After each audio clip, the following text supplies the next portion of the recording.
Hello दोस्तों, कैसे हैं आप सभी। तो एक बहुत ही स्पेशल वीडियो के साथ हम आ गए हैं आपके अपने फेवरेट यूट्यूब चैनल पे। जी हाँ दोस्तों, हमेशा की तरह चलिए आज कुछ अच्छा पढ़ते हैं।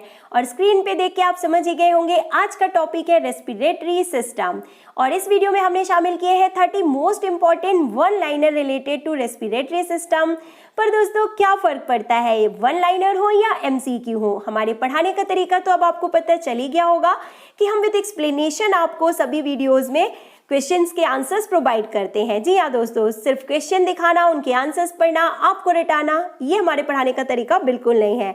तो दोस्तों आपको सबसे पहले हम फिजियोलॉजी ऑफ रेस्पिरेशन की पूरी जो प्रोसेस होती है वो डायग्राम के थ्रू समझाएंगे और उसके बाद इन 30 जो वन लाइनर है इनको आपको तैयार करवाएंगे। तो वीडियो बहुत ही इंपॉर्टेंट है, एकदम तैयार हो जाइए पूरे तरीके से रेस्पिरेटरी सिस्टम से रिलेटेड अपने सभी डाउट्स को दूर करने के लिए। और उन सभी क्वेश्चंस का कलेक्शन यहाँ पे आपको मिलेगा जो कि एग्जाम में पूछे जाते हैं, like tidal volume, tidal air capacity जिसे कहते हैं, या फिर वाइटल एयर कैपेसिटी या वाइटल वॉल्यूम जो होता है उसके बारे में आपको हम यहाँ पे बताएंगे। सभी इंपॉर्टेंट क्वेश्चन जो कि बन सकते हैं वो यहाँ पे हमने इंक्लूड किए हैं। तो let's start with the physiology of the respiration with diagram. सबसे पहले आपको समझा देते हैं। Okay, parts of human respiratory system, या आप कह सकते हैं physiology of human respiratory system. Okay, तो before going to discuss about the physiology of human respiratory system, हम आपको बता दें कि जो रेस्पिरेटरी सिस्टम होता है वो मेन फंक्शन प्ले करता है रेस्पिरेशन की प्रोसेस में। और रेस्पिरेशन का मतलब जो फ्रेंड्स होता है वो आप पहले बहुत अच्छे से समझ लीजिए कि रेस्पिरेशन जो होता है उसमें 2 स्टेप्स होते हैं। एक होता है एक्सटर्नल रेस्पिरेशन और दूसरा होता है इंटरनल रेस्पिरेशन। तो जो जनरली हम लोग सोचते हैं कि हमने सांस ली, इनहेलेशन किया, ऑक्सीजन अंदर ली और कार्बन डाइऑक्साइड को रिमूव किया एक्सहेलेशन के थ्रू, तो ये जो ब्रीदिंग की प्रोसेस है यही रेस्पिरेशन है। ये जो डाउट होते हैं कई लोगों को या कई हमारे दोस्त समझते हैं कि सिर्फ यही रेस्पिरेशन है, तो नहीं, हम आपको बता देते हैं कि ब्रीदिंग यानी कि सांस अंदर लेना, ऑक्सीजन अंदर लेना और कार्बन डाइऑक्साइड को छोड़ना, ये सिर्फ और सिर्फ ब्रीदिंग है और इसे एक्सचेंज ऑफ गैसेस बोलते हैं या ये एक्सटर्नल रेस्पिरेशन के नाम से जाना जाता है। और जैसे ही ऑक्सीजन और कार्बन डाइऑक्साइड का एक्सचेंज होता है एल्वियोलाई में, हम आपको भी आगे बताने वाले हैं, और जो ऑक्सीजन ली जाती है हमारे शरीर के अंदर, सेल्स के अंदर, वो ऑक्सीजन जैसे ही हमारे फूड मटेरियल्स के साथ यानी कार्बोहाइड्रेट के साथ मिक्स होती है, यानी ग्लूकोज प्लस ऑक्सीजन, और इसे ब्रेक डाउन करती है ऑक्सीडेशन प्रोसेस के through carbon dioxide and water में, और रिलीज करती है लॉट ऑफ एनर्जी यानी कि release of energy through oxidation. इस प्रोसेस को बोला जाता है इंटरनल रेस्पिरेशन। जी हाँ दोस्तों, इंटरनल रेस्पिरेशन या सेलुलर रेस्पिरेशन के नाम से इस स्टेप को जाना जाता है। यानी respiration is equal to external respiration plus internal respiration, not only breathing. तो चलिए डिस्कस कर लेते हैं कि रेस्पिरेशन की प्रोसेस कैसे होती है, या सबसे पहले ब्रीदिंग के बारे में हम आपको यहाँ पे बता रहे हैं कि ब्रीदिंग यानी एक्सटर्नल रेस्पिरेशन कैसे होता है। तो सभी को पता है कि जो ऑक्सीजन गैस होती है वो ट्रांसफर करती है नॉस्ट्रिल्स के थ्रू। देखिए, जो नॉस्ट्रिल्स होते हैं उसके थ्रू जो ऑक्सीजन होती है वो एंटर करती है।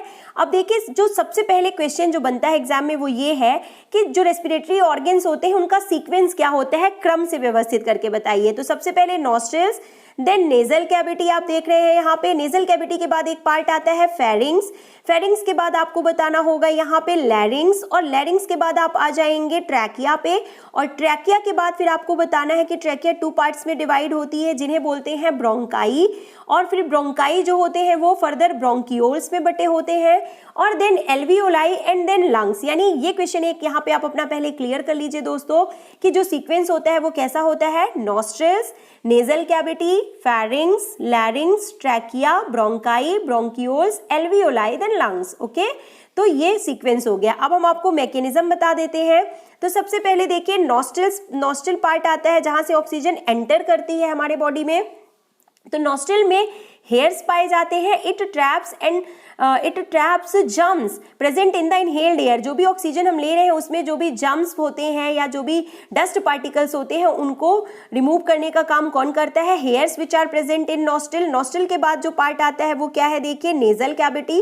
तो नेजल कैविटी का फंक्शन क्या होता है कि it maintain the temperature of the inhaled air. Next जो होता है यहाँ पे देखिए फेरिंग्स पाया जाता है। और आपको बता दें कि फेरिंग्स यानी कि part of the respiratory system that is shared with digestive system. Okay, और उसके बाद हम बात कर लेते हैं ट्रैकिया। बहुत ही इंपॉर्टेंट पार्ट है जो कि ट्रैकिया यानी विंड पाइप के नाम से जाना जाता है। और उसके बाद यहाँ पे ट्रैकिया के जो अपर पार्ट में जो पाया जाता है, ट्रैकिया के अपर पार्ट में जो प्रेजेंट होता है उसे बोलते हैं लैरिंग्स, जिसे वॉइस बॉक्स के रूप में भी जानते हैं। तो जो ट्रैकिया होता है यहाँ पे आपको बता दें कि थोड़ा सा आपको एक एपिग्लॉटिस ये दिख रहा है, इसके बारे में भी बता देते हैं। तो इसको समझने के लिए आपको डाइजेस्टिव सिस्टम के बारे में थोड़ा सा जानना होगा, क्योंकि एपिग्लॉटिस जो है वो डाइजेस्टिव सिस्टम का मेनली पार्ट होता है। इसोफेगस यानी कि जिसे फूड पाइप बोला जाता है, और ट्रैकिया जिसे कि विंड पाइप बोला जाता है। तो ये जो दोनों ट्यूब होती हैं, means these two tubes share a common opening at the back of the throat. Okay, जिसे कि एपिग्लॉटिस कहते हैं। तो ये दोनों कॉमन पाथ जो है या वे जो है शेयर करती हैं। और जब भी हम खाना खाते हैं या swallowing करते हैं, यानी कि फूड जो होता है वो हमारे माउथ से और स्टमक में एंटर करता है विंड पाइप के थ्रू या swallowing प्रोसेस के थ्रू, इसोफेगस के थ्रू एंटर करना होता है। तो उस टाइम पे देखिए क्या होता है कि जो एपिग्लॉटिस यानी एक ढक्कन नुमा आकार का यहाँ पे संरचना होती है जिसे लिड लाइक स्ट्रक्चर बोलते हैं। तो ये क्या होता है कि ये entry it prevents the entry of food into the trachea, यानी ये फूड पार्टिकल्स की एंट्री को ट्रैकिया में जाने से पूरी तरह से रोक देता है। Okay, and food enters into the stomach instead of lungs. और इसी वजह से, इस एपिग्लॉटिस की वजह से ही जो फूड होता है वो एंटर करता है स्टमक में, ना कि लंग्स में। ओके, तो ये आप यहाँ पे डायग्राम में अच्छे से देख सकते हैं। नेक्स्ट हम मूव करते हैं लैरिंग्स की ओर, जो कि वॉइस बॉक्स के रूप में जाना जाता है, हमने आपको पहले बता दिया। और इसके बाद जो ट्रैकिया यानी कि जो विंड पाइप होती है ये फर्दर टू पार्ट्स में डिवाइड होती है, जिन्हें ब्रोंकाई के नाम से जाना जाता है। और ब्रोंकाई जो होते हैं वो फर्दर छोटे छोटे ट्यूब्यूल्स में डिवाइड होते हैं, जिन्हें ट्यूब्स में डिवाइड होते हैं, जिन्हें ब्रोंक्यूल्स के नाम से जाना जाता है। प्राइमरी ब्रोंक्यूल्स, सेकेंडरी ब्रोंक्यूल्स, और लास्ट में देखिए ये जो ब्रोंक्यूल्स होते हैं ये किस में चेंज हो जाते हैं? देखिए ध्यान से, ये sac, air sac like structure में चेंज हो जाते हैं, जो कि यहाँ पे बंच ऑफ ग्रेप्स के रूप में प्रेजेंट होते हैं। इन्हें हम कहते हैं, इन्हें जाना जाता है एल्वियोलाई के नाम से। तो जो लास्ट पार्ट होता है वो है एल्वियोलाई, और एल्वियोलाई ही वो जगह होती है जहाँ पे ऑक्सीजन और कार्बन डाइऑक्साइड का एक्सचेंज होता है, यानी कि exchange of gases take place in the alveoli. ये क्वेश्चन भी एग्जाम में बनता है। ओके, अब हम आपको बता देते हैं दूसरे क्या क्वेश्चन पूछे जाते हैं। देखिए ध्यान से कि एक और चीज हम आपको बहुत इंपॉर्टेंट यहाँ पे बता देते हैं कि इन एल्वियोलाई में क्या होता है, ब्लड सप्लाई भी पाई जाती है। Blood vessels are also present in the alveoli, और ब्लड वेसल्स जो होती हैं वो क्या करती हैं, ऑक्सीजन को एब्जॉर्ब कर लेती हैं इन्हीं एल्वियोलाई से और कार्बन डाइऑक्साइड को रिलीज कर देती हैं। ओके, तो अब आपको समझ में आ गया होगा। एक क्वेश्चन हम आपको यहाँ पे बताते हैं जो एग्जाम में पूछा जाता है कि शरीर में ऑक्सीजन परिवहन के रास्तों को पहले के बाद से सही क्रम में व्यवस्थित कीजिए।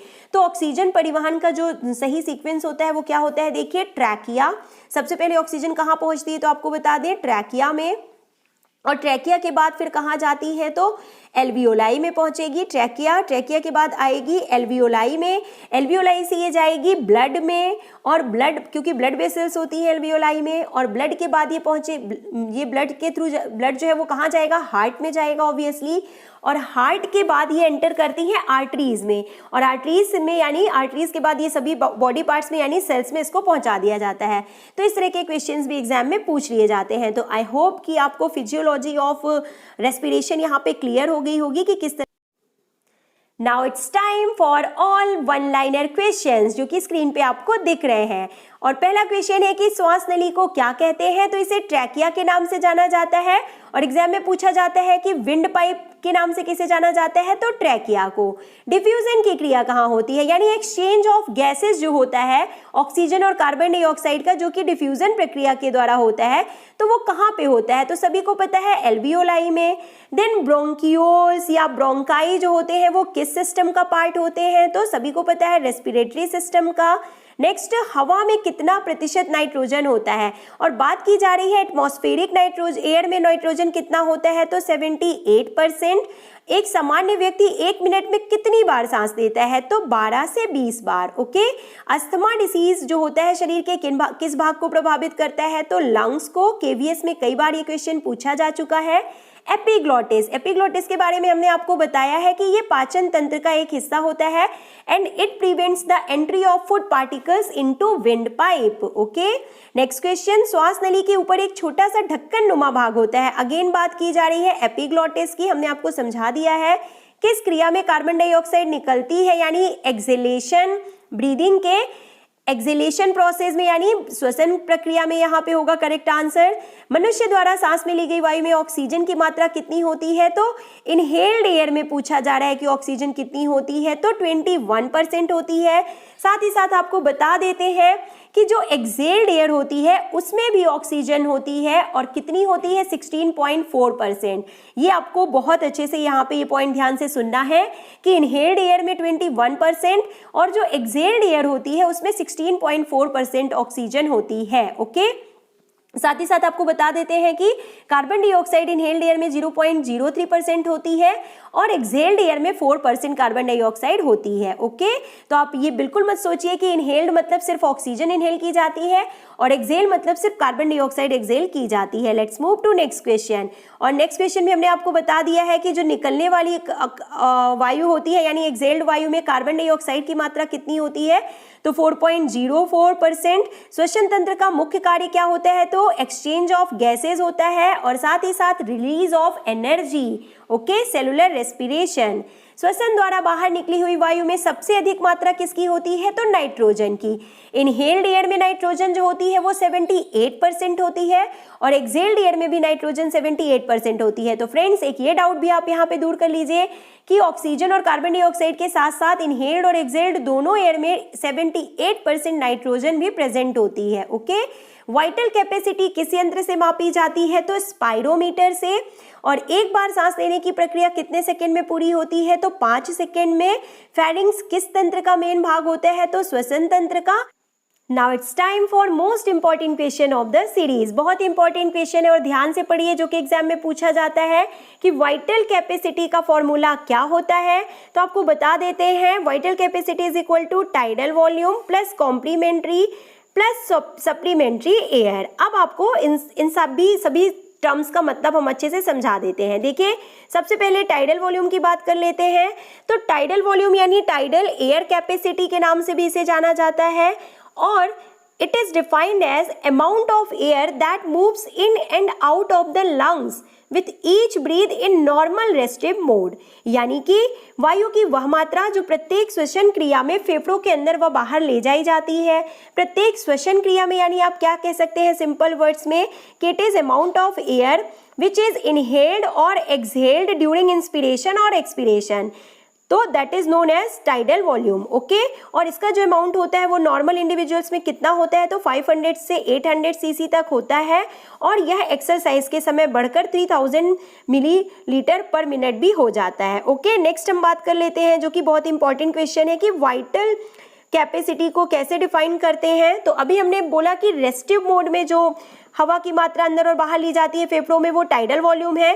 तो वाइटल एयर कैपेसिटी क्या होता है, it is the amount of air which can be inhaled and expelled with maximum force that an individual is capable of। Okay, यानी कि वायु की वह अधिकतम मात्रा जिसे व्यक्ति अधिकतम गहरी सांस लेने के बाद फेफड़ों से बाहर निकाल सकता है, उसे हम वाइटल एयर कैपेसिटी के रूप में जानते हैं। ओके, और फॉर्मूला तो आपको पता चल ही गया है, लेकिन एक और फॉर्मूला यहाँ पे होता है, आपको बता देते हैं कि vital capacity is equal to sum total of tidal volume plus inspiratory reserve plus expiratory reserve. Okay, तो it is clear to you all. और साथ ही साथ अब नेक्स्ट क्वेश्चन की ओर मूव करते हैं कि लंग कैपेसिटी का फॉर्मूला क्या होता है। बहुत इंपॉर्टेंट क्वेश्चन और एग्जाम में पूछ लिया जाता है और ध्यान से देखिए, lung capacity means vital capacity plus residual air. अब एक और टर्म यहाँ पे आया है रेसिडुअल एयर, तो ये आपको बता देते हैं कि क्या है ये। तो amount of air retained in the lungs after exhalation, यानी कि अधिक से अधिक श्वास बाहर निकालने के बाद फेफड़ों में बची हुई वायु को रेसिडुअल, रेसिडुअल मतलब होता है बची हुई वायु की मात्रा को रेसिडुअल वॉल्यूम के नाम से जाना जाता है। ओके, और यहाँ पे क्वेश्चन में क्या पूछा गया है कि लंग कैपेसिटी क्या होता है, तो vital capacity plus residual air is equal to lung capacity. और फेफड़ों की कुल वायु क्षमता कितनी होती है, ये भी क्वेश्चन में पूछ लिया जाता है, तो 4 to 6 लीटर होती है। ओके, देन जोर से मुंह से हवा निकालने के बाद मैक्सिमम एक्सहेलेशन के बाद जो फेफड़ों में हवा बचती है उसे रेसिडुअल एयर कहते हैं।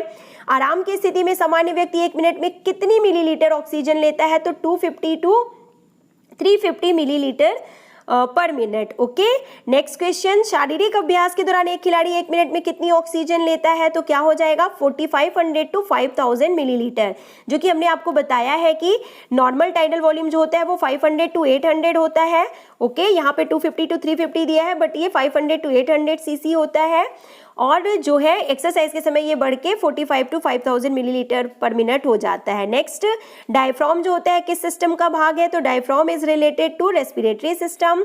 देन फेरिंग्स, लैरिंग्स, ये जो होते हैं किसके भाग है, रेस्पिरेटरी सिस्टम के। दाएं फेफड़े में कितने लोब होते हैं, तो 3 लोब्स होते हैं, बाएं फेफड़े में 2 लोब्स होते हैं। फेफड़ों में हवा भरने की कितनी क्षमता होती है, तो 4.5 to 5 लीटर। हमने पहले ही बता दिया है आपको कि फेफड़ों की कुल वायु क्षमता 4 to 6 लीटर होती है।